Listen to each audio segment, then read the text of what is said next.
everyone.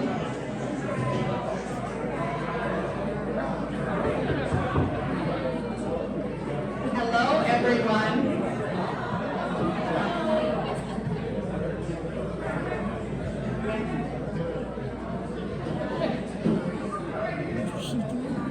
You'll see. Yeah, we're going to have a program here. It's the Life of Velma Brannon.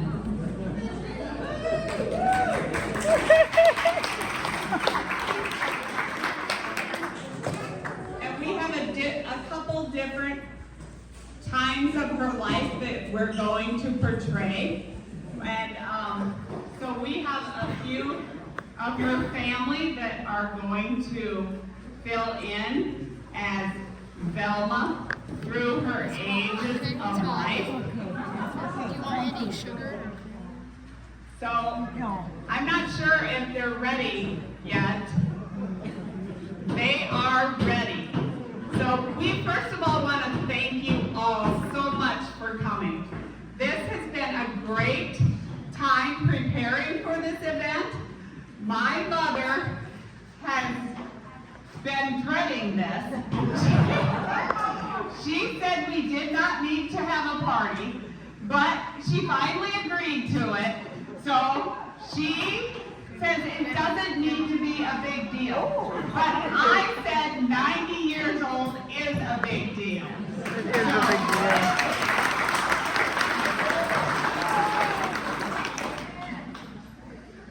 So bear with me, I gotta find my notes here. Can you all hear me okay? Okay, great.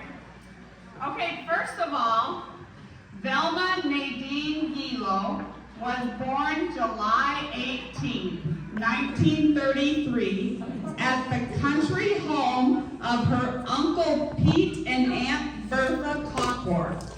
She was not born in a hospital, she was born in a farmhouse near Belmont, Iowa. She was the second child of Harry and Martha Gilo. They had 8 children together, 5 girls and 3 boys. And that's little Velma right there.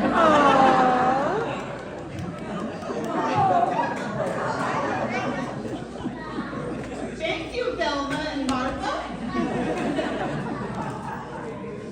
So Velma's growing up and she's going to school. She walked 1 3/4 miles to country school with her older sister Doris near Belmont. They carried their lunch in a Carol syrup bucket. Can you show them the Carol syrup bucket? Her Uncle Dickie also went to the same school and would let Mom ride in his buggy pulled by his pony. Mom was the only one that got to ride in the buggy because she was the youngest. Her sister had to walk. Doris had to walk. Thank you, girl. Mom said she didn't wear shoes in the summertime. Okay, Velma's parents moved from Belmont to Charles City to Ionia to Nashua during her school years. She finished out high school in Nashua. She was a good student and involved in school activities, along with helping her mom and dad on the family farm. She attended prom in high school at Nashua High School, wearing this beautiful lavender dress. And Mother saved it. She couldn't remember where she bought it, but she was awfully tiny. Nobody could fit in it, not even the mannequin. We had to cut it in the back. She went to prom with her friend Lucille Parker. Okay, so then Velma graduated in 1952 from Nashua High School with 39 other graduates. Commencement was on a Sunday afternoon when she received her diploma. So there she is. She graduated. And you know what? because later that day, her mom and dad drove her to Charles City, and she had to go to work the next morning at Northwestern Bell Telephone Company. She continued working for 5 years, and she loved her job.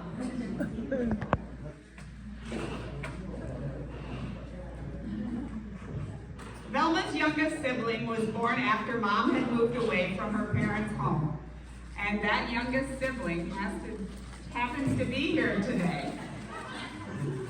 Diane was born afterwards, so Mom really didn't know much about watching her grow up except when she went to visit. But right now, Diane, her younger sister, calls her Little Martha, which was her mom. 3 of her siblings are deceased, but we have several of them sitting right here, and I'm going to have them stand up. Doris is her oldest sister, and she's here today.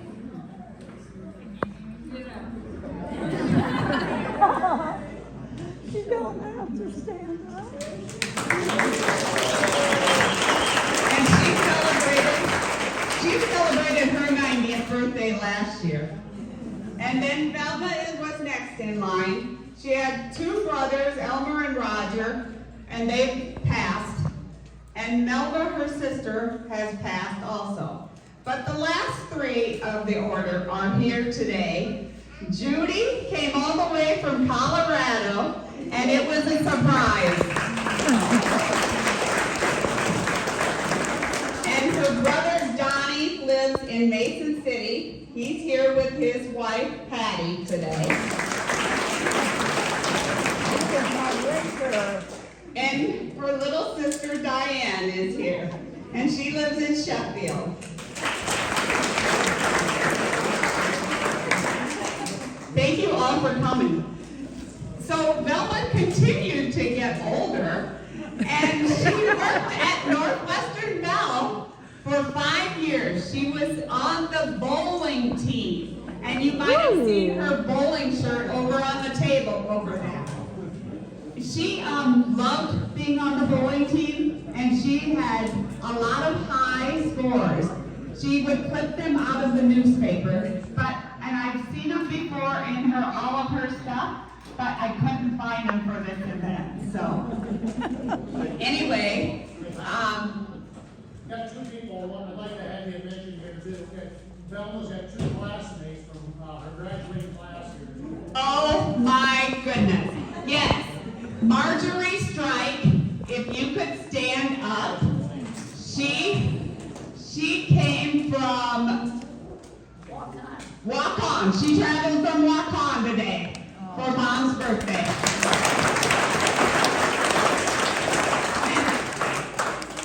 And is the other one Eldon? Cliff Schilling. Oh, Cliff Schilling. Okay, Clifford Schilling, yes. Mom had always talked about Clifford Schilling and how he was at Ionia. So I'm so glad you guys made it. Thank you so much.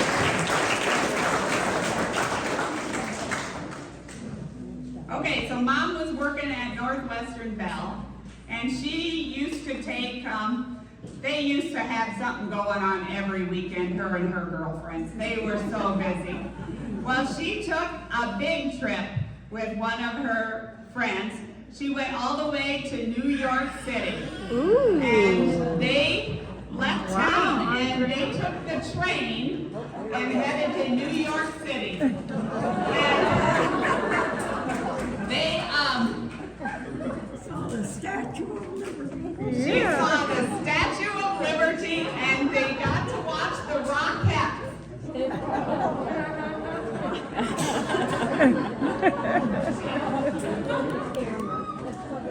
That is Mom's camera that Jackie is holding.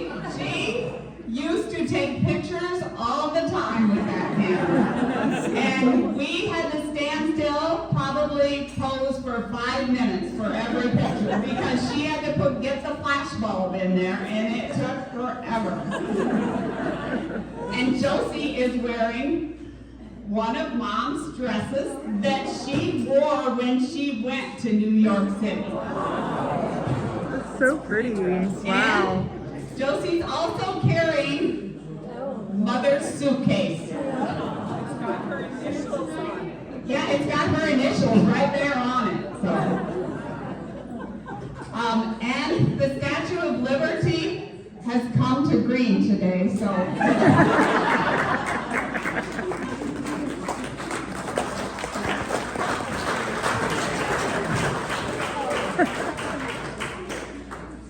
So cute.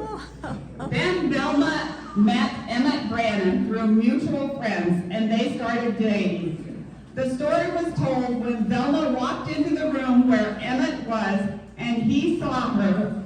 Emmett said, "I'm going to marry her someday." And it worked out to his favor because she married him. They were married in Charles City on September 14, 1957. And Father Walter Brunken was the priest that married them. And here is Velma and Emmett from 1957. Right there is Mom's wedding dress.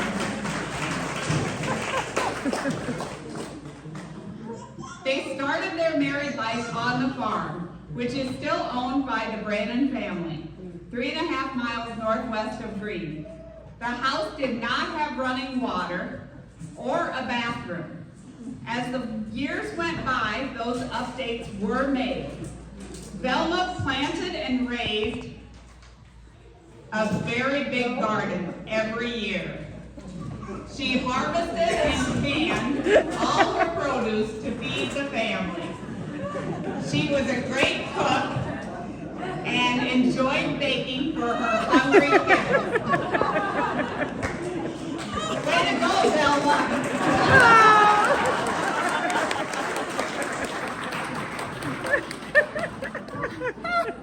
I can't believe it.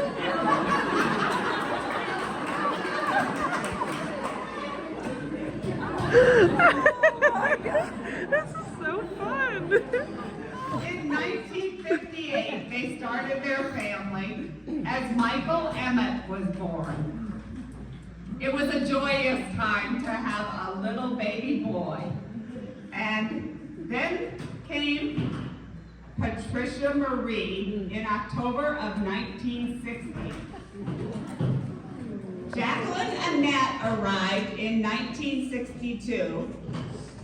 Thomas Joseph was welcomed in 1965.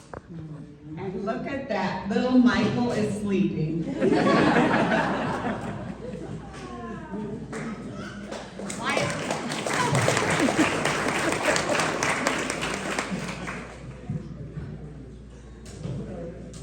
Velma and Emmett lived happily on the farm, raising their family.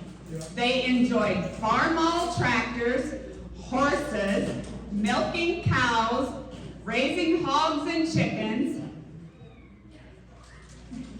and baling lots of hay. All of the kids helped on the farm. The kids grew up on the farm and moved away to start their own lives. Emmett and Velma. Look at that beautiful family.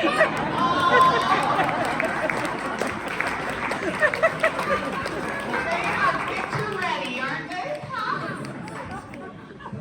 Emmett and Velma lived on the farm until Emmett passed away in 2008. Oh, they forgot baby. Velma. Oh, this is Philip John arrived 8 years later. There he comes. There's Philip John. To finish out the 5 children in September of 1973. Life on the farm was good.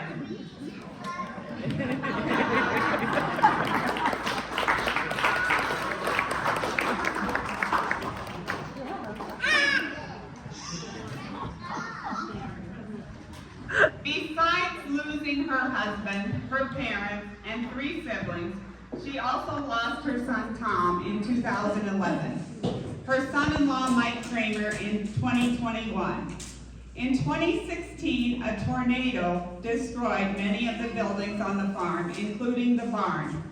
Velma has been very strong, relying on her faith in God throughout the losses in her life. She is a faithful member of St. Mary's Catholic Church in Green. She loves life, and she especially loves her family.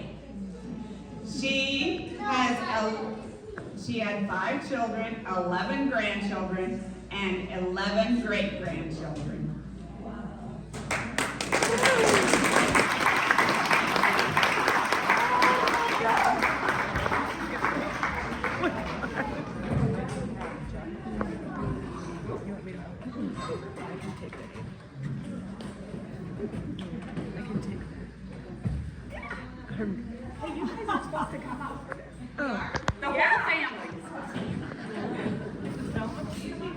She can just sit there and enjoy it.